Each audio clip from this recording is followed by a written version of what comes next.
का सरमाया। आज एक कसाई की दुकान पर बैठा था कि एक नौजवान सफ़ेद पोश, चेहरे पर दाढ़ी, सर पर टोपी, आंखों पर ऐनक लगाए दुकान में दाखिल हुआ। दुकान पर काफ़ी भीड़ थी। लोगों की आवाज़ से दुकान गूंज रही थी, भाई 1 किलो गोश्त देना, आधा किलो गोश्त दे देना। जैसे ही नौजवान दाखिल हुआ, कसाई ने सारे ग्राहकों को छोड़कर उसने नौजवान से मुखातिब हुआ। आधा किलो, नौजवान ने कहा। कसाई ने फौरन बेहतरीन गोश्त का टुकड़ा काटा और बोटी बनाकर दे दी।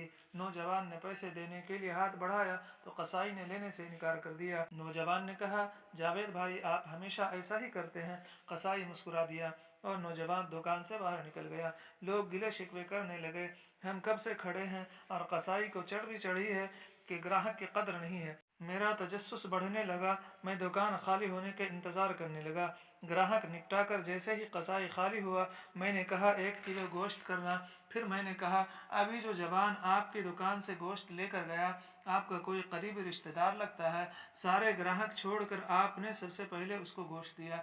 कसाई ने मुस्कुरा दिया और बोला, जी नहीं। मैं ताज्जुब में पड़ गया और बोला, फिर? कसाई बोला, वो मेरी मस्जिद के इमाम साहब हैं। जो शख्स मेरी आखिरत बनाने की फ़िक्र में रहता है और मेरी नमाज़ों की ज़िम्मेदारी ले रखी है, मेरे बच्चों को कुरान और हदीस का दर्स देता है, क्या दुनिया में इसके साथ अच्छा मामला न करूं? मैंने कहा, ओह अच्छा, मगर तुमने पैसे क्यों नहीं लिए?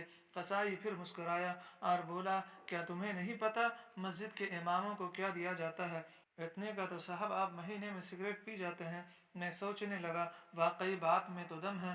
कसाई फिर बोला, साहब ये हमारी कौम का सरमाया है, इनको बचाना हमारी जिम्मेदारी है। बाजार के तमाम दुकान वालों ने ये मुत्तफ़क़ा फैसला किया है कि मौलाना से कोई पैसा न लेगा। सिर्फ मैं ही नहीं, ये नाई, ये राशन वाले, ये टेलर, वो डॉक्टर साहब, वो मेडिकल वाले, कपड़ा वाला, दूध वाला और सब्जी वाला, कोई इनसे पैसे नहीं लेता। भाई इतना तो हम कर ही सकते हैं। और फिर मुस्कुरा कर कहा, साहब आधा किलो गोश्त के बदले जन्नत ज़्यादा मुनाफा का सौदा है, लीजिए आपके गोश्त की थैली। उसने कहा और मैंने पैसे कसाई की तरफ बढ़ाया और कहा, फिर मैं तो जॉब करता हूँ, काश मैं भी इस तरह की कोई मदद कर सकता।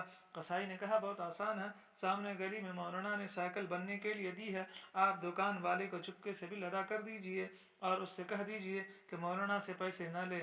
मैं मुस्कुराया और दुकान से निकल गया। उस कसाई ने आज मदद का एक नया सबक जो सिखाया। आप सभी से गुजारिश है कि इस तरह के सबक आमूज़ वाक़यात सुनने के लिए हमारे चैनल को लाइक, शेयर, सब्सक्राइब कर दें ताकि आप तक बआसानी हमारी वीडियोस पहुंच सके।